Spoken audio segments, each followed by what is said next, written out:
ભારતના માછીમારો માટે દરિયો રોજીરોટીનું સાધન છે, પરંતુ ક્યારેક આ જ દરિયો તેમની માટે મુશ્કેલી અને દુઃખનું કારણ બની જાય છે.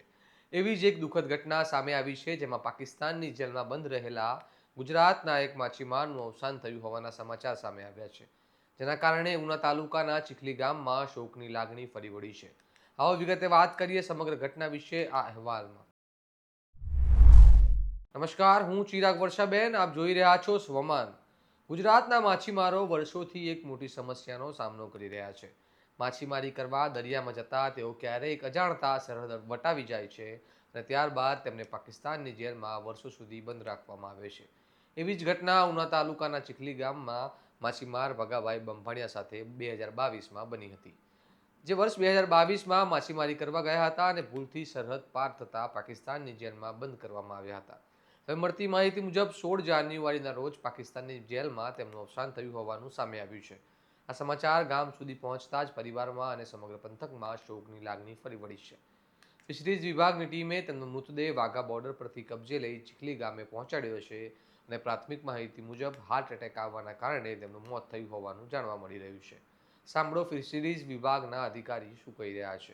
મકરાણી ઓનરેજ અબ્દુલ કરીમ છે. હાલ હું જાફરાબાદ ફિશરીઝ કચેરી ખાતે ફરજ બજાવું છું.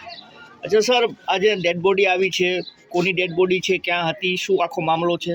આ ડેડ બોડી છે શ્રી બાંભણિયા વઘાભાઈ પરબતભાઈની છે અને વાઘાટારી બોર્ડરથી એક અમારી ટીમ ત્યાં ગયેલી, તેમને બોડી હેન્ડઓવર કરવામાં આવી. બાય પ્લેન ડેડ બોડીને અમદાવાદ ખાતે લેવામાં આવી અને અમદાવાદથી અહીં સુધી બાય રોડ લાવવામાં આવેલ છે.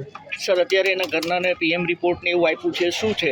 અને પીએમ રિપોર્ટ બધી અમે કચેરી ખાતે જમા કરાવી દઈશું અને ત્યાંથી બધી આગળની પ્રોસેસ શું કરવામાં કંઈ આવશે. સામે આવ્યું છે મોતનું કારણ? કાર્ડિયક અરેસ્ટ પીએમની અંદર છે.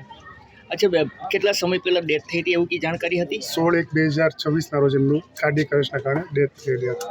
આ ઘટનાથી પરિવાર પર દુઃખનો પહાડ તૂટી પડ્યો છે અને વર્ષો સુધી રાહ જોયા બાદ આવી દુઃખદ ખબર મળતા પરિવારજનોની આંખમાં આંસુ જોવા મળ્યા. સાંભળો મૃતકના ભાઈ શું કહી રહ્યા છે. મારું નામ ગભુભાઈ પરબતભાઈ બાંભણિયા ચીખલી. પ્રભુભાઈ, તમારા ભાઈનું પાકિસ્તાન જેલમાં મૃત્યુ થયું છે, શું છે વિગત? વિષયમાં તો ના ઉપથી આ મૃત્યુ થયું, આ સરપંચને ઉપરથી જાણ થઈ હતી, અમને હમણાં જાણ કરી હતી, 5-6 દિવસ પહેલાં ખબર પડી. પછી એમનો મૃતદેહ આજ રોજ આવી રહ્યો છે, શું કહેશો? એ તો આવકમાં છે, તો આ પહોંચ્યું નથી, હવે કલાક અડધી કલાકમાં પહોંચી જાય. કેટલા સમય પહેલા તમારા ભાઈ માછીમારી કરવા ગયા હતા? એ આ 4 વર્ષની ઉપર થવા આવી. ક્યારે પકડાયા હતા? 2022ની આસપાસ. તમારી સરકાર પાસે માગણી શું છે?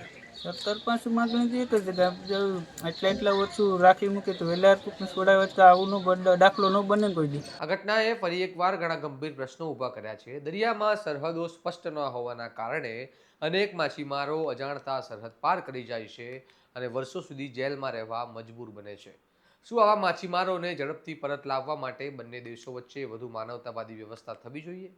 અને શું દરિયામાં માછીમારોને સ્પષ્ટ માર્ગદર્શન અને સુરક્ષા આપવા માટે સરકાર વધુ પગલાં લઈ શકે? તમારું શું મંતવ્ય છે તેમને કમેન્ટ બોક્સમાં જરૂર જણાવો. આ પ્રકારના વિશ્લેષણવાળા સમાચાર માટે સ્વમાનની ચેનલને લાઇક, શેર અને સબસ્ક્રાઇબ કરવાનું ભૂલતા નહીં. નમસ્કાર.